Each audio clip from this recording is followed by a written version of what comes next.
Hey guys, I'm going to do a video real quick. This one being another what's next video for the last fight night, headlined by Alexa Grasso against Viviane Araújo. And I really just wanted to go over the fights that I covered on that card. So first I want to go over the two prelim fights I covered, and those two fights were Tatsuro Taira against CJ Vergara and Nick Maximov against Jacob Malkoun. And we'll start with Tatsuro because he fought earlier in the night. I was very impressed with Tatsuro Taira. This being his second fight in the UFC, he got his first finish in the UFC with a submission in the second round. And overall, he looks good. Now the hope is that he can continue to impress, get a couple more wins under his belt, and hopefully get a ranked opponent soon. But as for Tatsuro, I'm very interested in where he goes from here. I'm not going to name any opponents that I'd like to see him fight yet, considering how early he is into his UFC career. But I definitely will be keeping an eye on him. Now on to Nick Maximov. If you watched my prediction video, then you know I picked Nick Maximov to win this fight. And if you watched the fights last weekend, you know that that didn't happen. Now for this fight, Nick hurt his leg really bad in the first round, so much to where he couldn't even hide the pain. And then from there, kind of just got out-wrestled to a decision. Although Malkoun looked very good that night. I'm also not going to name any opponents with him because he's very early on in his career in the UFC, but I will be keeping an eye on him. And as for Nick, I still think he could have won the fight had he not hurt his leg, but obviously these things happen. So let's move on to the next fight. First fight of the main card, Misha Cirkunov against Alonzo Menefield. Alonzo pretty much controlled the fight, didn't even make it out of the first round, and he was able to get a knockout win and also looked very good while doing it. As for Alonzo Menefield, I'd like to see him fight a guy who's not quite ranked yet. Considering he lost his last fight, but before that got 3 wins in a row, it definitely seems like his time to face a ranked opponent is coming up soon. But to be honest, I'd be fine with seeing him fight a guy like Brad Tavares or Dricus du Plessis.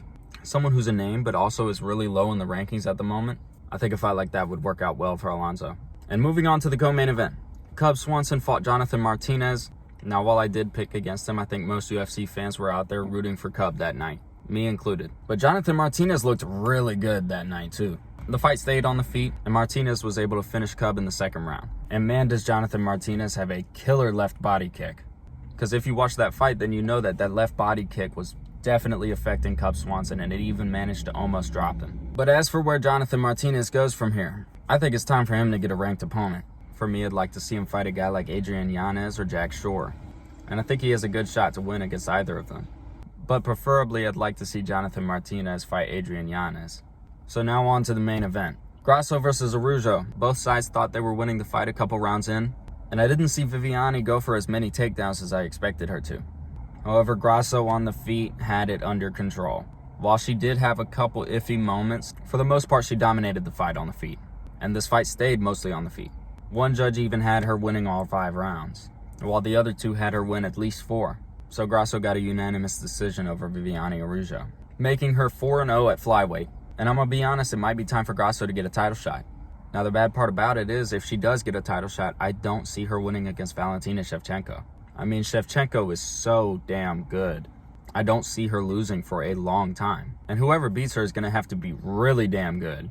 And sadly, I just don't see Alexa Grasso being that. Now, there's a couple other fights in the top 5 that could be made for Grasso. Fights with Caitlin Chookagian, Lauren Murphy, and Taila Santos. And you might be able to give her someone like Jessica Andrade because she's ranked at 2 different divisions at the same time currently. But if you watched my last What's Next video, then you know that I would like to see Yan Xiaonan fight Jessica Andrade.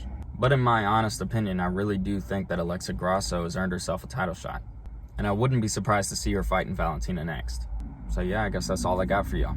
Hope you enjoyed the video, and I hope you hit like, subscribe, and all that.